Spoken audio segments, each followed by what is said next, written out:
The universe is a dangerous place. Should you find yourself face to face with an interdimensional vampire, alien dictators, or this one really pissed off cat, you know who to call. The Green Lantern Corps! They're the Space Fuzz, an intergalactic police force founded billions of years ago by blue leprechaun gods. And the greatest Green Lantern among them was everyone's favorite, Hal Jordan. You know him, you love him, you might hate him, but you gotta respect the man with a will as unbreakable as Hal's. Until the day his will broke. After his hometown got completely obliterated, Hal lost his mind. He rampaged through the core, killing everyone in his path, and absorbed the central power battery, the literal Green Lantern, becoming the Emerald Tyrant, Parallax. There was only one survivor of Parallax's killing spree, Ganthet. And with what remained of his strength, he gave the last Green Lantern ring in the universe to a human, Kyle Rayner.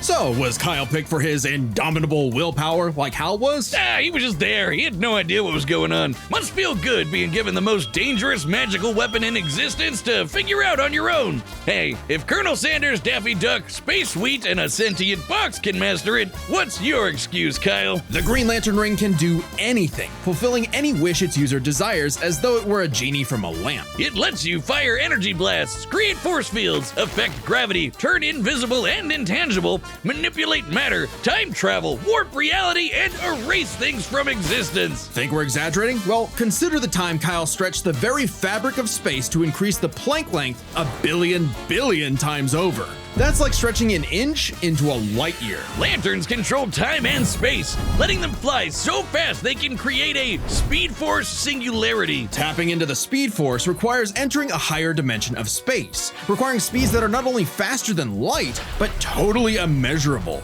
And the rings have an artificial intelligence that operates just as fast, automatically protecting its user from danger. Like the time that Poozer Kilowog survived being erased from existence by the Crisis on Infinite Earths. The ring is fueled by its user's willpower and limited only by their imagination. While Hal may have had the greatest willpower in the Corps, Kyle's imagination is unmatched, probably because he's a comic book artist. And we know from this show, they think of some wild shit. But the Green Lantern's most recognizable ability is their constructs, Kyle's speciality. Samurai armor, pirate ships, giant dragons, actual working home computers, and his favorite, super fighting robots. Hey, that one looks familiar. Kyle can make them strong enough to lift the Spectre, who weighs as much as eternity. Or hold back a 12.3 dimensional Big Bang.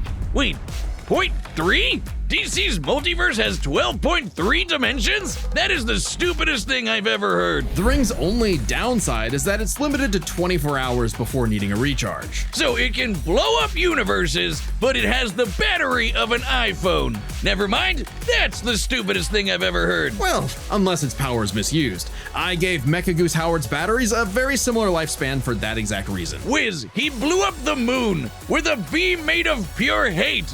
It was the worst thing I've ever seen. And 24 hours later, he was safe and sound back in the lab. Problem solved. Whiz, millions will die. Well, based on my calculations, not before the long-awaited battle between Simone the Digger and Kyle Rayner, the White Lantern. You're gonna fix this, right? Right?